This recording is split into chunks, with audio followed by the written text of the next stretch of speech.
Friends, welcome back to Kavi's kitchen. இன்றைக்கி நம்ம வந்து ஒரு கோல்ட் ப்ராசஸ் சோப் தான் பார்க்க போகிறோம். அதுக்கு என்னென்ன திங்ஸ் வேணுங்கிறத நான் சொல்லிடுறேன். கோகோனட் ஆயில் எடுத்து வச்சுருக்கேன், அது கூட ரைஸ் பிரான் ஆயில் ப்ளஸ் பாம் ஆயில், இந்த 3 எண்ணெய் யூஸ் பண்ண போகிறேன். லையோட தண்ணியும் சேர்த்து மிக்ஸ் பண்ணி வச்சுருக்கேன்.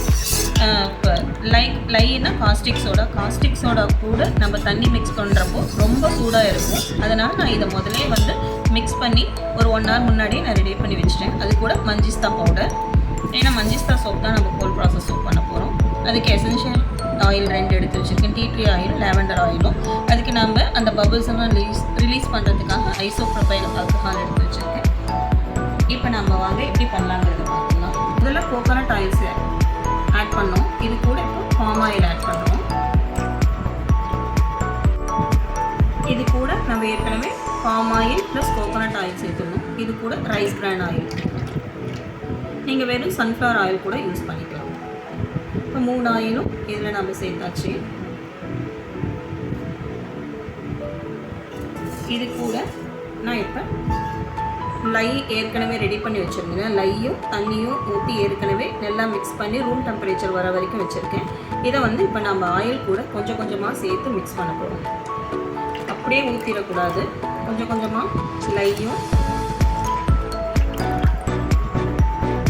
பார்த்திங்கன்னா உங்களுக்கு கலர் சேஞ்ச் ஆகிறது தெரியும். நமக்கு முதல்ல ஃபுல்லாக ஆயிலாக இருந்தது, இப்போ லையும் வாட்டரும் சேர்த்தது கொஞ்சம் கொஞ்சமாக இது கூட சேர்த்து நம்ம மிக்ஸ் பண்ணணும்.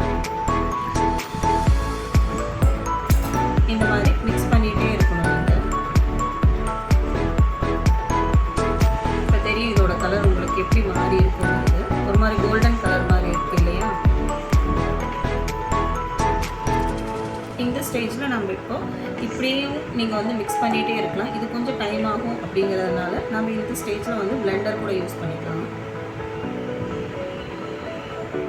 நம்ம அதை பிளெண்டர் போடுறதுக்கு முன்னாடி நம்மளோட மோல்டை வந்து ஸ்டெரிலைஸ் பண்ணிக்கலாம்.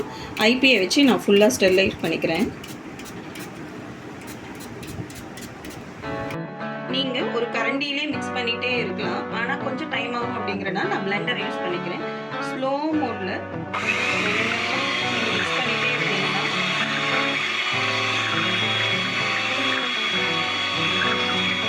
ஆயிலும் இந்த மாதிரி கொஞ்சம் கொஞ்சமாக மிக்ஸ் பண்ணிகிட்டே இருந்தீங்கன்னா உங்களுக்கு திக்காகிறது தெரியும். நம்ம ஆயிலும் எல்லாமே ஒன்றா சேர்ந்து வரும், காஸ்டிக் சோடா ஆயில் எல்லாமே. இது கூட நான் இப்போ மஞ்சிஸ்தா பவுடர் ஆட் பண்ணுறேன். அது கூட நான் தேவையான எசென்ஷியல் ஆயிலும் ஆட் பண்ணிக்க போகிறேன்.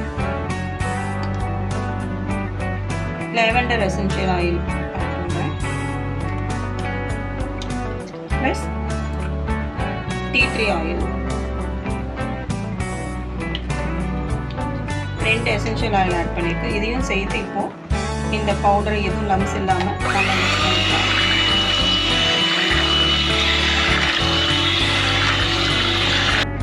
இப்போ பார்த்தீங்கன்னா தெரியும் உங்களுக்கு, அந்த முதல்ல நம்ம ஆயிலாக பார்த்துக்குவோம், இப்போவும் உங்களுக்கு கன்சிஸ்டன்சி திக்காக இருக்குன்னு கொஞ்சம்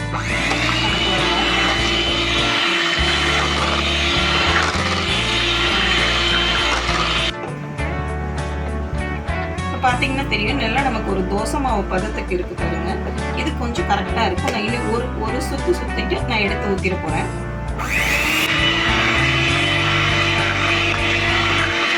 உள்ள விட்டு எடுத்து அந்த அச்சு தெரியுது பாருங்க, இதுதான் நமக்கு கன்சிஸ்டன்சி. இப்படி இருந்தால் நமக்கு கரெக்டாக இருக்கும். இதுக்கு மேலே விட்டிங்கன்னா நமக்கு ரொம்ப கெட்டி ஆயிரும் சீக்கிரமாக. நம்ம இதை எடுத்து இப்போ மோல்டில் ஊற்றிடலாம். இதை இப்போ நான் மோல்டில் ஊற்றிட போகிறேன். பாருங்கள் எவ்வளோ கெட்டியாக இருக்குன்னு பாருங்கள். நம்ம மோல்டெல்லாம் முதல்ல ரெடி பண்ணி வச்சுக்கணும்.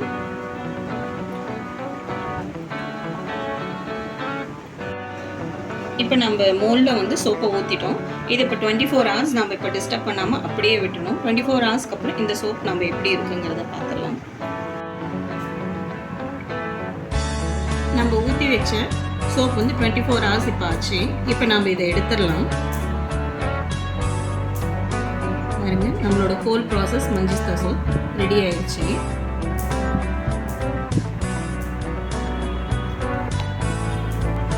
இப்போது இது இந்த மாதிரி மோல்டு இல்லைன்னா இந்த மாதிரி கப் இருக்குது இல்லையா, நம்ம டீ கப்ஸு, அதில் கூட நம்ம ஆயில் அப்ளை பண்ணிவிட்டு ஊற்றி வச்சுக்கலாம். அதையும் நான் ஊற்றி வச்சுருக்கேன், உங்களுக்கு காட்டுற மாதிரி. இந்த கப்பை வந்து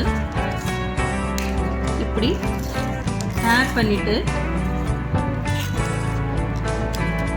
எடுத்திங்கன்னா உங்களுக்கு சோப் வந்துடும். இப்படியும் நம்ம சோப் பண்ணிக்கலாம். பாருங்க, இந்த மாதிரி இருக்கும். அது நம்ம கப்பில் பண்ணது இந்த சோப்பு.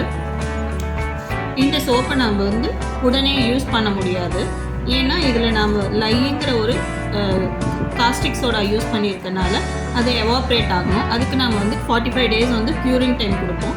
அந்த 45 டேஸில் வந்து நமக்கு ஏரில் வந்து அந்த காஸ்டிக் சோடா எவாப்ரேட் ஆகிட்டு நமக்கு வந்து யூசேஜுக்கு வந்துடும். நம்மளோட ஹோல் ப்ராசஸ் சோப் வந்து ரெடி ஆகிடுச்சு. இந்த சோப் எவ்வளோ நுர வரும் அப்படிங்கிறதுக்காக மட்டும் நான் இப்போ யூஸ் பண்ணுறேன்.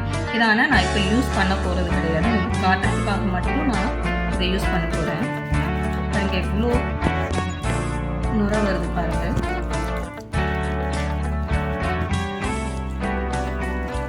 நமக்கு எவ்வளோ நுர வருது. நம்ம சோப்பில் என்ன ஆட் பண்ணியிருக்கோம் நமக்கு தெரியும். எவ்வளோ நுர இருக்குது பாருங்கள். உங்களுக்கு இந்த வீடியோ பிடிச்சிருந்ததுன்னா ஷேர் பண்ணுங்கள், கமெண்ட் பண்ணுங்கள், சப்ஸ்கிரைப் பண்ணுங்கள். தேங்க்யூ ஃபார் வாட்சிங்.